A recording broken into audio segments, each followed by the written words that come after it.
তোজস moms কিচেনে আপনাদের সবাইকে স্বাগত।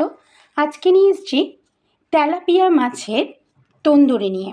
দেখুন, একটু বড় সাইজের তেলাপিয়া মাছ নিয়েছি এবং এই মাথার কাজটা কিন্তু খুব ভালোভাবে পরিষ্কার করে নিয়ে আসতে হবে। পেটের কাজটা আমি এখানে কাটিনি, তাহলে সমস্ত কিন্তু এইটা পেটটা একদমই নরম হয়ে যাবে। সেই জন্য মুখের কাছ থেকে কিন্তু এরকমভাবে কেটে নিতে হবে।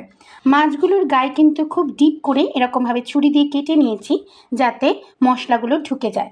ঠিক এইবার কিন্তু ভালো করে দেখুন, গন্ধরাজ লেবু বা পাতিলেবু দিয়ে মাছগুলোর গায়ে কিন্তু খুব সুন্দর করে লেবুটা মাখিয়ে নিতে হবে, যাতে আষ্টে গন্ধ না থাকে এবং মাছগুলো যাতে ভেতরে একদম সুন্দর জুসি জুসি ভাব আসে। লেবুর রস মাখিয়ে আপনারা কিন্তু 10 থেকে 15 মিনিট রেখে দিতে পারেন, বা খুব তাড়াতাড়ি থাকলে কিন্তু এরকমভাবে সুন্দরভাবে মাখিয়ে সঙ্গে সঙ্গেই এর মধ্যে একটা দেখুন এই যে টিস্যু পেপার দিয়ে কিন্তু খুব ভালোভাবে এটাকে মুছে নিতে হবে। এই কারণেই মুছে নিতে হবে যাতে কোনো রকম কিন্তু এর গায়ে জল জল ভাব না থাকে। দেখুন, টিস্যু দিয়ে এই ওপরের জল অংশগুলো ভালোভাবে মুছে নিচ্ছি। 2 টেবিল স্পুন টক দই নিয়ে নেব। অবশ্যই টক দইটা কিন্তু জল ছড়ানো হতে হবে। এটা আপনারা ঘরে পাতা টক দই নিতে পারেন বা বাজারের কেনা টক দই ইউজ করতে পারেন। 2 টেবিল স্পুন টক দইয়ের মধ্যে এখানে দিয়ে দিচ্ছি দেখুন 1 টেবিল স্পুন আদা, রসুন আর কাঁচা লঙ্কার পেস্ট, 1 টেবিল স্পুন দেখুন ধনে গুঁড়ো, 1 টেবিল স্পুন জিরে গুঁড়ো। অবশ্যই এটা কিন্তু আপনারা মাছের পরিমাণ অনুযায়ী বাড়াবেন বা কমাবেন। আমি এখানে 2টো মাছ ইউজ করছি। এখানে যদি আপনারা একটা বড় মাছ ইউজ করেন, সেক্ষেত্রে মশলার পরিমাণগুলো কিন্তু কমিয়ে নেবেন, 1/2 টেবিল স্পুন করে নিতে পারেন। এখানে দেখুন দিচ্ছি তন্দুরি মশলা এখানে 1.5 টেবিল স্পুন। এটা একটু আমরা বেশি পরিমাণে ইউজ করছি, তাই 1.5 টেবিল স্পুন দিয়ে দিচ্ছি। 1/2 টেবিল স্পুন গরম মশলার গুঁড়ো, 1 টেবিল স্পুন কাশ্মীরি লঙ্কার গুঁড়ো। আমি এখানে ঝাল লঙ্কার গুঁড়ো ইউজ করছি না, এটা কালার হওয়ার জন্য। আপনারা এক্ষেত্রে যদি ঝাল লঙ্কার গুঁড়ো ইউজ করতে চান, এখানে মিশিয়ে নিতে পারেন। সেটাও 1 টেবিল স্পুন, বা যে যেরকম ঝাল খান সেই অনুযায়ী মিশিয়ে নেবেন। দেখুন 1 টেবিল স্পুন দিয়ে দিচ্ছি গোলমরিচের গুঁড়ো বা ব্ল্যাক পেপার, দিয়ে দিলাম লবণ, 1 টেবিল স্পুন লবণ দিয়ে দিচ্ছি। অবশ্যই এটা আপনারা নিজেদের স্বাদ অনুযায়ী দেবেন। আমি কিন্তু মাছ যখন ধুয়েছিলাম তখনও কিন্তু লবণ ইউজ করিনি, তাই এক্ষেত্রে লবণটা এখনই দিয়ে দিচ্ছি। দিয়ে দেব 1/2 টেবিল স্পুন বা তারও কম দেখুন হলুদ গুঁড়ো।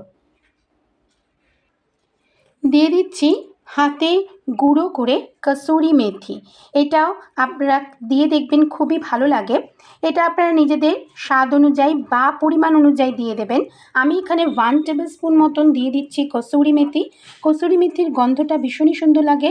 অবশ্যই এটা অপশনাল, আপনারা চাইলে দিতেও পারেন, নাও দিতে পারেন। আর দিয়ে দেব এখানে একটা 4 ভাগের 1 ভাগ দেখুন আবার গন্ধরাজ লেবু, বা গন্ধরাজ লেবু না থাকলে এখানে পাতিলেবুও কিন্তু আপনারা ইউজ করতে পারেন। লেবুর রস দিলে কিন্তু ভীষণই সুন্দর লাগবে এবং জুসি জুসি ব্যাপারটা লাগবে। এবার সমস্ত উপকরণগুলো এরকমভাবে হাত দিয়ে ভালোভাবে কিন্তু মেখে নেব। দেখুন খুব সুন্দর করে মশলাটা আমরা আগে মেখে নিচ্ছি। টক দইটা যাতে কোনো রকমভাবে দলা পাকিয়ে না থাকে বা মশলাগুলো যাতে দলা পাকিয়ে না থাকে, সেই জন্য আগেই ভালো করে এটাকে মিশিয়ে নিতে হবে।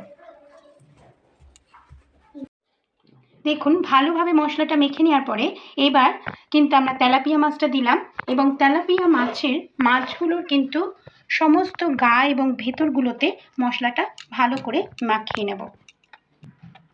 দেখুন এইভাবে ভেতরেও কিন্তু মশলাগুলো মাখিয়ে নিচ্ছি। 2 সাইডে মাছগুলোর একই রকমভাবে গায়ে এবং ভেতরের যে জায়গাগুলো ফাঁক করে নিয়েছিলাম একদম যেন কাটা অবধিও পৌঁছায়। ঠিক একই রকমভাবে আর একটা মাছকেও এরকমভাবে মাখিয়ে নিচ্ছি, এবং ভেতর সাইডটা একদম যে মাছের ফাঁক করে পেটের ভেতরটাও কিন্তু মশলাগুলো ঢুকিয়ে দেব। দেখুন আধ ঘন্টা হয়ে গেছে, আমাদের কিন্তু মাছের ম্যারিনেশন হয়ে গেছে। ঠিক এই সময় আমরা যখন মাছটাকে ভাজতে যাব তখন কিন্তু মাছের গায়ের এইভাবে যে মশলাটা, ওপরের মশলাটা আমরা কিন্তু সরিয়ে দেব। এই কারণেই যখন ভাজবো তখন দেখুন এই যে ভেতরের যে মশলাটা সেটা কিন্তু থাকবে, কিন্তু ওপরের মশলাটা সরিয়ে দিলে যে মাছ যখন ভাজবো তখন কিন্তু পুড়ে উঠবে, ওপর পোর্শনটা পুড়ে উঠবে। তাই দুটো পাশেরই ওপরের মাছের গায়ের ওপরের মশলাটা কিন্তু আমরা এইভাবে সরিয়ে দিচ্ছি। খুব বেশি বা কম মাছের ভাজার জন্য তেল ইউজ করবেন না, কেন যেহেতু তন্দুরি খুব বেশি কিন্তু অয়েলও হবে না, একটু জাস্ট পোড়া পোড়াই থাকবে।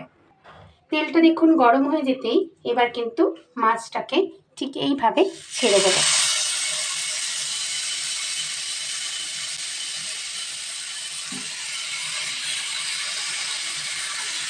মাছটাকে কিন্তু এইভাবে এবং মিডিয়াম ফ্লেমে, একদম হাই ফ্লেমে করব না আর লো ফ্লেমেও করব না। লো ফ্লেমে করলে কিন্তু মাছের গায়ে থেকে জল ছেড়ে দেবে, তখন কিন্তু খেতে একদমই ভালো লাগবে না। তাই জন্য অবশ্যই গ্যাসের ফ্লেমটা মিডিয়াম করে নেবেন।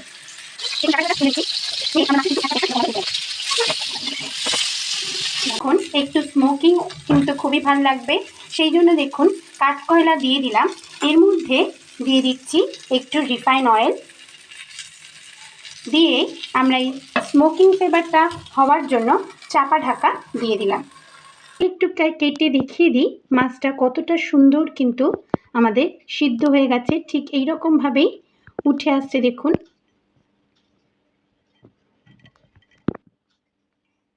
একদম সহজভাবেই কিন্তু আপনারা একদম গ্যাসের ওভেনেই তৈরি করে নিতে পারেন তেলাপিয়া মাছ বা যে কোনো মাছের তন্দুরি। কেমন লাগলো রেসিপিটা অবশ্যই একবার কমেন্টের মাধ্যমে জানাবেন।